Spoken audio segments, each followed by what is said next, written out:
여러분 안녕하세요. 오늘은 돈복 부르는 생활풍수 입술편입니다. 입술에서 돈복이 나오도록 하는 방법을 여러분들과 함께 찾아보겠는데요. 오행적인 풍수적인 시각으로 접근이니까요. 우리가 그 풍수의 취지도 그렇지만은 뭔가 그 생활에 도움이 될 수 있는 긍정적인 그런 동기부여가 될 것들을 좀 찾아서 재물발복이라든지 기타 다양하게 우리가 우리 삶에 영향가 있는 그 무언가를 좀 찾아보자는 그런 취지겠죠. 이런 그 풍수적인 시각의 정보는 그래서 과학적인 그런 안목으로 접수나 받아들임보다는 정서적으로 좀 열린 마음으로 취사 선택하는 그런 마음이 더 좋지 않을까 저는 개인적으로 그렇게 생각을 합니다. 동양 철학에서는 신체 모든 기관에도 오행을 나누어서 정의를 했고요. 또 각 인체의 모든 기관들은 오행이 정해져 있습니다. 입술은 오행이 토인데요. 결국 이 토라는 것은 재성, 즉 재물운수를 의미한다고 보셔야 되겠죠. 우리가 손과 발을 사용해서 일을 하게 되고요. 또 머리를 사용하는 또 그런 직업도 많고요. 결국 돈 버는 일은 그런 신체 기관들이 많이 담당하고 있을지 몰라도 오행적인 그런 시각에서만 본다면 입술이 재물복이 나오는 그 근원이 된다는 이야기죠. 또 입에서 복이 나온다는 그런 말도 있긴 한데요. 입술이 오행이 토라고 하는 즉 재성, 재물운수라고 정해져 있다면 이 오행 토를 살찌우게 하는 그런 오행이 불이니까요. 이 오행 불을 의미하는 그런 색상들은 주로 빨강색 계열인데요. 저기 여러분들이 그 루즈나 립밤을 입술에 바르실 때 오행적인 그런 시각에서 입술의 오행 그 토를 살찌우고 돈복을 불러들이는 색상은 빨강, 핑크, 오렌지 이런 계열이라는 이야기인데요. 대부분 또 루즈는 그런 색상이 주가 되긴 하죠. 참 신기한 게 이 오행적인 관점에서 그 입술에 제일 또 상극인 그런 오행이 물인데요. 이 물을 뜻하는 오행의 색상은 검은색이니까 예를 들어 입술에 검은색 루즈 바르는 사람은 없겠지만은 오행의 그 속성에서만 살펴본다면 상극의 색이 되는 거죠. 상극이라는 게 우리가 그 공포나 또 괴기스러운 그런 영화를 보면 혹은 우리나라도 예전에 무슨 저승사자가 나오는 그런 장면에서 검은색 루즈라든지 또 파란색 루즈를 많이 바르기도 하는데요. 그 자체만으로도 굉장히 을씨년스러운 그런 기운을 전하게 되는데요. 재복을 의미하는 이 입술의 입장에서는 재복을 일으키는데 아주 또 상극이 될 수 있다는 이야기죠. 입술이 재성토라면 또 혀는 바로 이 재성토를 살찌우고 또 에너지를 주는 그런 오행 화인데요. 불인데요. 결국 오행적인 접근으로 살펴본다면 재성인 이 토를 키워주는 것은 오행 불인 혀가 된다고도 말씀드릴 수가 있겠죠. 혀와 입술을 오행끼리 그 상극이 아닌 또 상생으로 규정한 것은 둘 사이가 긴밀히 서로 상승이 될 때 더 상승 효과가 생긴다는 그런 의미일 텐데요. 여기에서 우리가 그 재복을 불러일으키기 위해서 혀로 또 입술로 말을 할 때 항상 긍정적으로 할 필요가 있겠죠. 신체 기관은 각기 그 오행도 부여받고 있지만은 동시에 그 감정들도 각자 나누어서 부여가 되어 있는데요. 오행 토의 그 재성의 감정은 근심을 의미하는데요. 마치 그 재물도 너무 많이 있으면 그것이 그 행복의 순간을 넘어서 근심을 줄 수도 있다는 그런 의미로 또 우리가 받아들일 수가 있는데요. 또 토와는 다르게 오행 그 불인 혀는 감정이 그 행복을 의미하는데요. 선남선녀가 그 사랑의 감정을 교감할 때를 연상해 보시면 더 쉽게 이해가 되시겠죠. 불의 오행인 이 혀는 그래서 그 자체로 열정과 또 지속적인 그런 번영을 의미하기도 하는데요. 말씀드린 대로 불이 키워줘야만 하는 것이 재성, 즉 재물운수니까요. 이런 시각에서 본다면 혀가 상징하는 그런 열정과 또 지속적인 그런 번영이 입술에 도움이 된다는 거죠. 재성에 도움이 된다는 뜻이죠. 재물복을 위해서는 혀로 열정적으로 번영을 이야기할 필요가 있는 건데요. 여기에서 이 번영이라는 것은 긍정적인 그런 생각을 말하는 거니까요. 혀로 긍정적인 것들을 좀 열정적으로 표현할 때 재복도 재물복도 왕성해질 수 있다는 그런 이야기가 될 수도 있죠. 혀라는 오행, 즉 화를 키워주는 오행이 또 무엇인가를 알면 답이 나올 텐데요.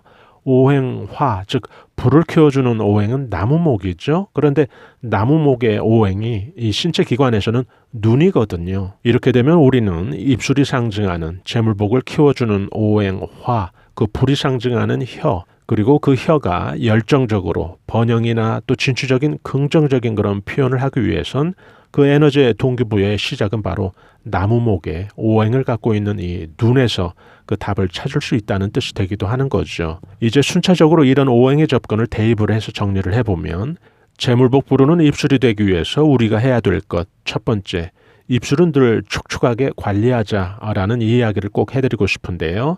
남자분도 립밤 사용하시면 되니까요. 입술이라는 게 단지 신체 기관의 입술이 아니고 오행적인 시각에서는 그것이 바로 재성, 재물복을 상징하니까요. 입술이 갈라지고 트이고 푸석푸석하다는 것은 결국 재물복의 창구라고 할 수 있는 재성, 즉 재물운수가 비옥하지 않게 관리되고 있고 방치되고 있다는 뜻이죠. 재물운수의 창고인 입술이 늘 좀 촉촉하게 관리될 필요가 있는 것이죠. 재물발복을 위해서는요. 두 번째, 눈으로 푸른 것을 많이 보자라는 이야기를 해드리고 싶은데요. 눈의 오행이 나무목이니까요. 당연히 그 오행의 색은 푸른색 계열 모두 해당되겠죠. 여기서 또 푸른색의 그 색상은 푸른색을 의미하고 또 동시에 그 진취적인 꿈을 의미합니다. 오행적인 접근으로만 해석을 해보면 우리가 자녀들에게 꿈을 품어라, 또 큰 꿈을 품어라 라고 말을 하는데 결국 오행적인 시각에서만 살펴보면 꿈이라는 것은 눈의 자리에 있는 것이니까 꿈을 보거라 라는 말이 더 오행적인 시각에선 더 맞는 표현인 셈이죠. 이 경우 그 꿈이라는 것은 목표 지향점, 또 가치 지향점을 동시에 의미한다고 보시면 되겠죠. 옛날에 큰 왕국을 건설한 왕이 있었는데요. 고령으로 자기 자리를 이제 아들 중에 한 명에게 물려줄 시기가 되었어요. 그때 그 왕은 세 아들들을 여비를 쥐어주고 나라를 통치하려면 너희들이 능력을 좀 보여다오 하고 이제 1년 후에 발전된 모습을 하고 돌아오기를 바랬었는데요. 세 왕자들은 그 1년 만에 다시 돌아왔는데요.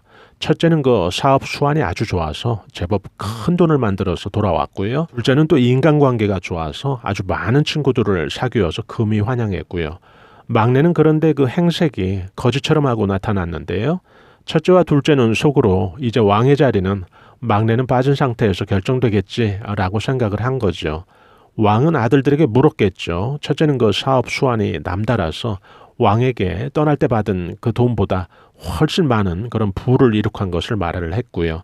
또 둘째는 많은 친구를 사귀게 된 자기의 그 무용담을 또 왕에게 이야기를 했고요. 막내는 딱히 왕에게 할 말이 없었겠죠. 막내는 이렇게 말을 했겠죠. 폐하, 죄송합니다. 견문을 넓히려고 나라 곳곳을 여행하다 보니 제가 만나는 사람들은 모두 가난하고 딱한 사람들이 대부분이었습니다. 그들이 식량을 구하지 못할 때 돈을 써야 했고 돈을 다 쓴 후에는 그들과 함께 일을 하면서 돈을 벌어야 했습니다. 저는 폐하께 아무것도 떠날 당시보다 더 나은 것을 보여드릴 게 없습니다. 라고 말을 했는데요. 왕이 선택한 후계자는 누가 됐을까요? 여러분들이 쉽게 상상한 대로입니다. 우리가 그 눈으로 또 세상의 견문을 따뜻하게 볼 필요가 있는데요. 지금 그 오행 설명에서 여러분들도 충분히 느끼셨겠지만은 눈으로 좋은 것을 많이 보는 그런 행위는 그 행위에서 멈추는 것이 아니고 그 눈이 혀에게 또 에너지를 주고 그 혀는 재물운수인 입술을 키워주는 거니까요. 결국 재물발복과 무관하다고 할 수가 없는 거죠. 눈으로 좋은 것을 많이 본다는 것 자체가요. 재물복부로는 입술 만들기 세 번째입니다. 세 번째는 재물발복을 위해서라면 특히 몸이나 컨디션이 안 좋을 때 그런 때일수록 더 립밤이나 루즈를 바르자 이 이야기를 꼭 해드리고 싶은데요. 우리가 살면서 손 하나 까딱하기 힘든 때일수록 적어도 우리가 재물발복을 원한다면 입술이 좀 건조하지 않게 촉촉하게 립밤 정도는 바르고 있어야 된다는 이야기인데요. 입술이 갈라지게 만든다면, 푸석푸석하게 만든다면, 입술이 트게 만든다면 그것은 재물운수가 비옥하게 존재하는 게 아니고 가뭄에 눈바닥 갈라진 것처럼 이 재물운수의 창고를 방치하는 그런 결과가 된다는 이야기죠. 입술은 그 자체가 재물발복의 가장 중요한 요새고 또 거점이 된다는 이야기죠. 재성을 살찌우는 네 번째 방법, 재물을 표현하라 라는 말씀을 드리고 싶은데요. 입에 담고만 있으면 또 재성이 흐르지 않고 고여있는 거니까 안 좋겠죠. 재물의 발복을 위한 그런 희망적인 또 긍정적인 그런 이야기를 많이 말할 필요가 있는데요. 이때 그 혀와 입술이 활성화되면서 그 기운이 아무래도 더 우리에게 좋은 영향을 미칠 수밖에 없죠. 오늘 여러분들과 함께 재물발복을 일으키는 입술 만들기에 대해서 알아봤습니다. 또 이 영상을 들으시는 여러분들 한 분 한 분마다 크게 성취하시는 재물발복하시는 그런 한 해가 되시기를 바랍니다. 저희 감성 수채화 TV에서는 실버 세대들과 중년 세대들의 자기개발과 또 감성 충전을 위한 다양한 정보들을 올려드리고 있는데요. 좋아요와 구독으로 또 이런 정보들을 실시간 무료로 편리하게 받아보실 수 있으니까요. 다음에 저희는 더 나은 영상으로 여러분들 다시 찾아뵙겠습니다. 대단히 감사합니다. 여러분 안녕히 계세요.